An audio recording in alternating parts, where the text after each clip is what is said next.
ಇನ್ನು ಬೆಂಗಳೂರಿನ ಹೆಣ್ಣೂರಿನಲ್ಲಿ ವರುಣಾಘಾತಕ್ಕೆ ನರಕನೇ ಸೃಷ್ಟಿಯಾಗಿದೆ. ಕೇರ್ ಶೆಲ್ಟರ್ ಪಬ್ಲಿಕ್ ಚಾರಿಟೇಬಲ್ ಟ್ರಸ್ಟ್ನ ಅನಾಥಾಶ್ರಮಕ್ಕೆ ಮಳೆ ನೀರು ನುಗ್ಗಿದ್ದು ರಾತ್ರಿಯಿಂದಲೇ ಅಸಹಾಯಕರು ಪರದಾಡುವಂತಾಗಿತ್ತು. ವೃದ್ಧರು ವೀಲ್ ಚೇರ್ನಲ್ಲೇ ಕುಳಿತಿರುವಂತಹ ದೃಶ್ಯ ಮನ ಕಲುಕುವಂತಿದೆ. ಸಿಲ್ಕ್ ಬೋರ್ಡ್ ಮೆಟ್ರೋ ಬಳಿ ಬಸ್ ಸಿಲುಕಿಕೊಂಡಿದೆ. ನೀರಿನಲ್ಲಿ ಸಿಲುಕಿ ಸಾರಿಗೆ ಬಸ್ ಸಂಪೂರ್ಣ ಆಫ್ ಆಗಿತ್ತು. ಬಸ್ನಲ್ಲಿದ್ದವರನ್ನ ಹೊರ ಕಳಿಸಲಾಯಿತು. ಆದರೆ ಓರ್ವ ಗರ್ಭಿಣಿ ಬಸ್ನಲ್ಲಿಯೇ ಸಿಲುಕಿಕೊಂಡಿದ್ರು. ಜೆಸಿಬಿ ಮೂಲಕ ಬಸ್ ಅನ್ನ ಹೊರತಳ್ಳಿ ಕುಟುಂಬದವರನ್ನ ಕರೆಸಿ ಗರ್ಭಿಣಿಯನ್ನ ಪೊಲೀಸರು ಕಳಿಸಿಕೊಟ್ರು. ಮಹಾಮಳೆಗೆ ಬೆಂಗಳೂರಿನ ಸಾಯಿ ಲೇಔಟ್ 3ನೇ ಕ್ರಾಸ್ ಅಂತೂ ಸಂಪೂರ್ಣವಾಗಿ ಜಲಾವೃತಗೊಂಡಿದೆ. ಬೋಟ್ಗಳ ಮುಖೇನವಾಗಿ ನಿವಾಸಿಗಳು ಬೇರೆ ಕಡೆ ಶಿಫ್ಟ್ ಆಗ್ತಾ ಇದ್ದಾರೆ. ಮನೆ ಜಲಾವೃತ ಆಗಿದ್ರಿಂದಾಗಿ ನಾವು ಸಂಬಂಧಿಕರ ಮನೆಗೆ ಹೋಗ್ತಾ ಇದ್ದೀವಿ, ಆದರೆ ಬೇರೆಯವ್ರ ಕಥೆ ಏನು, ಅವ್ರು ಎಲ್ಲಿಗೆ ಹೋಗ್ತಾರೆ ಅಂತ ನಿವಾಸಿಗಳು ಅಳಲು ತೋಡ್ಕೊಳ್ತಾ ಇದ್ದಾರೆ. ಬೆಂಗಳೂರಿನ ವಿಲ್ಸನ್ ಗಾರ್ಡನ್ನಲ್ಲಿ ಅಂಗಡಿಗಳಿಗೆ ಮಳೆ ನೀರು ನುಗ್ಗಿದೆ. ವಿನಾಯಕ ನಗರದ ದಾರದ ಅಂಗಡಿಯೂ ನೀರುಮಯವಾಗಿದೆ. ನೀರನ್ನು ಹೊರ ಹಾಕುವುದಕ್ಕೆ ಅಂಗಡಿಯ ಸಿಬ್ಬಂದಿ ಪರದಾಡಿದ್ದಾರೆ. ಬೆಂಗಳೂರಿನಲ್ಲಿ ಭಾರಿ ಮಳೆಯಿಂದಾಗಿ ಸಾಲು ಸಾಲು ಅವಾಂತರಗಳು ಸಂಭವಿಸ್ತಾ ಇದೆ. ಅರಮನೆ ಮೈದಾನದ ಬಳಿ ಬೃಹತ್ ಮರವೊಂದು ಉರುಳಿ ಬೀಳ್ತು. 40ಕ್ಕೂ ಹೆಚ್ಚು ಜನರಿದ್ದ ಬಸ್ ಎದುರೇ ಮರ ಬಿದ್ದಿದ್ದು ದೊಡ್ಡ ಅನಾಹುತ ಕೂದಲ ಅಂತರದಲ್ಲಿ ತಪ್ಪಿದೆ. ಮಾನ್ಯತಾ ಟೆಕ್ ಪಾರ್ಕ್ ಬಳಿ ರಸ್ತೆ ಜಲಾವೃತಗೊಂಡಿದೆ. ನಿನ್ನೆ ರಾತ್ರಿ ಇಡೀ ಸುರಿದಂತಹ ಮಳೆ ಇನ್ನೂ ಕೂಡ ಅಲ್ಲಿ ನೀರು ನಿಂತ್ಕೊಂಡಿದ್ದು ಕಮ್ಮಿ ಆಗಿಲ್ಲ. ಮಾನ್ಯತಾ ಟೆಕ್ ಪಾರ್ಕ್ ರಸ್ತೆ ನದಿಯಂತಾಗಿದ್ದು ವಾಹನ ಸವಾರರು ಪರದಾಡ್ತಿದ್ದಾರೆ. ಇನ್ನು ಬೆಂಗಳೂರಿನ ಜಕ್ಸಂದ್ರ ಕೂಡ ಮುಳುಗಿದ್ದು ಕಾರು ಬೈಕ್ಗಳು ಜಲಮಯವಾಗಿದೆ. ಮನೆಗಳಿಗೆ ಮಳೆ ನೀರು ನುಗ್ಗಿ ಅವಾಂತರ ಸೃಷ್ಟಿಯಾಗಿದೆ. ಅಪಾರ್ಟ್ಮೆಂಟ್, ಮನೆ, ಗೋಡೌನ್ಗಳು ಮುಳುಗಡೆಯಾಗಿದೆ. ಕೋರಮಂಗಲದಲ್ಲಿ ಅಪಾರ್ಟ್ಮೆಂಟ್ಗೂ ರಾಜಕಾಲುವೆ ನೀರು ನುಗ್ಗಿದೆ. ಬೇಸ್ಮೆಂಟ್ನಲ್ಲಿದ್ದ ಕಾರು ಬೈಕ್ಗಳು ಜಲಾವೃತವಾಗಿವೆ. ಇನ್ನು ಬೇಸ್ಮೆಂಟ್ನಲ್ಲಿ ನೀರು ಖಾಲಿಯಾಗಿಲ್ಲ. ರಾಜಕಾಲುವೆಯಿಂದ ಮಳೆ ನೀರು ಉಕ್ಕಿ ಹರಿದಿದೆ. ಬೆಂಗಳೂರಿನಲ್ಲಿ ತಡರಾತ್ರಿ ಸುರಿದ ಭಾರೀ ಮಳೆಗೆ ಕಬ್ಬನ್ ಪಾರ್ಕ್ ರಸ್ತೆಯಲ್ಲಿ 4-5 ಮರಗಳು ಧರೆಗುರುಳಿವೆ. ರಸ್ತೆ ಮೇಲೆ ಬಿದ್ದಿರುವ ಮರವನ್ನ ಬಿಬಿಎಂಪಿ ಸಿಬ್ಬಂದಿ ತೆರವು ಮಾಡ್ತಾ ಇದ್ದಾರೆ. ಇನ್ನು ಕಂಠೀರವ ಸ್ಟೇಡಿಯಂಗೂ ನೀರು ನುಗ್ಗಿದೆ. ಭಾರೀ ಮಳೆಗೆ ಬೆಂಗಳೂರಿನ ಶಾಂತಿನಗರದಲ್ಲಿರುವ ಸಿಸಿಬಿ ಕಚೇರಿಯ ಕಟ್ಟಡಕ್ಕೂ ಮಳೆ ನೀರು ನುಗ್ಗಿದೆ. ಗ್ರೌಂಡ್ ಫ್ಲೋರ್ಗೆ ನೀರು ನುಗ್ಗಿ ಕಚೇರಿಯ ಕಡತಗಳಿಗೆ ಹಾನಿಯಾಗಿದೆ. ಸಿಸಿಬಿ ಕಚೇರಿಯ 8ಕ್ಕೂ ಹೆಚ್ಚು ರೂಮ್ಗಳಲ್ಲಿದ್ದ ಕೇಸ್ ಫೈಲ್ಗಳು ತೊಯ್ದು ಹೋಗಿವೆ. ತಡರಾತ್ರಿ ಕೇವಲ 3-4 ಗಂಟೆ ಸುರಿದಂತ ಮಹಾಮಳೆ ಅಲ್ಲೋಲ ಕಲ್ಲೋಲವನ್ನೇ ಸೃಷ್ಟಿಸಿದೆ. ಸಂಪಂಗಿ ರಾಮನಗರ ಪೊಲೀಸ್ ಠಾಣೆಗೂ ನೀರು ನುಗ್ಗಿ ಅವಾಂತರ ಸೃಷ್ಟಿಯಾಗಿದೆ. ರಾತ್ರಿಯಿಡೀ ಪೊಲೀಸ್ ಸಿಬ್ಬಂದಿ ಠಾಣೆಗೆ ನುಗ್ಗಿದ್ದಂತ ನೀರನ್ನ ಹೊರಹಾಕೋದ್ರಲ್ಲೇ ಬ್ಯುಸಿಯಾಗಿದ್ರು. ಬೆಂಗಳೂರಿನ ಈಜಿಪುರದಲ್ಲಿ ಈಜಾಡುವಂತಹ ಸ್ಥಿತಿ ನಿರ್ಮಾಣವಾಗಿದೆ. ಈಜಿಪುರದ RA ರೋಡ್ನಲ್ಲಿ ಮಳೆ ನೀರು ಹಲವು ಮನೆಗಳಿಗೆ ನುಗ್ಗಿದೆ.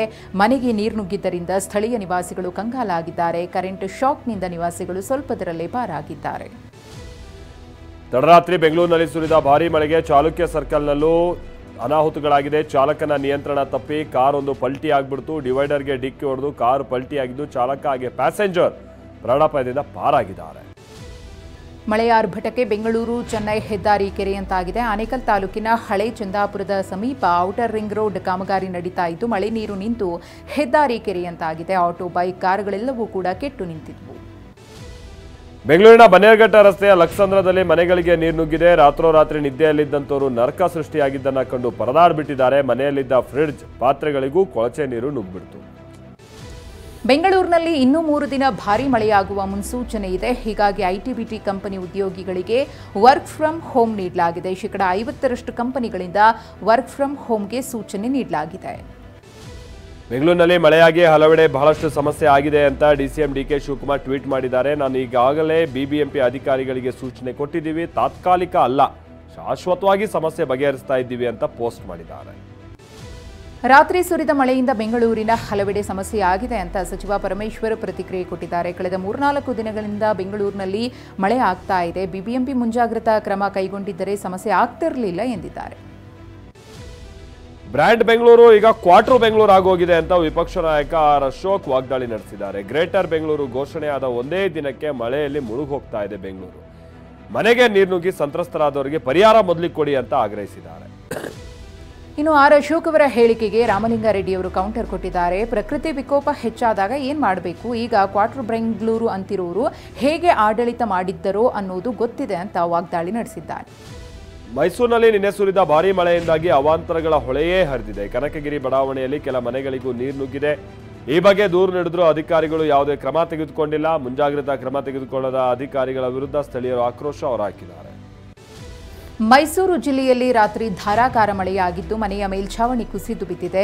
ಹುಣಸೂರು ತಾಲೂಕಿನ ಕೊಳಘಟ್ಟ ಗ್ರಾಮದಲ್ಲಿ ದುರ್ಘಟನೆ ನಡೆದಿದ್ದು ಮನೆಯಲ್ಲಿದ್ದವರು ಅದೃಷ್ಟವಶಾತ್ ಪಾರಾಗಿದ್ದಾರೆ. ಮನೆಯಲ್ಲಿ ಮಲಗಿದ್ದ ವೇಳೆ ಮಧ್ಯರಾತ್ರಿ ದುರ್ಘಟನೆ ನಡೆದಿದ್ದು ತಕ್ಷಣ ಮನೆಯಲ್ಲಿದ್ದವರೆಲ್ಲ ಹೊರಬಂದಿದ್ದಾರೆ.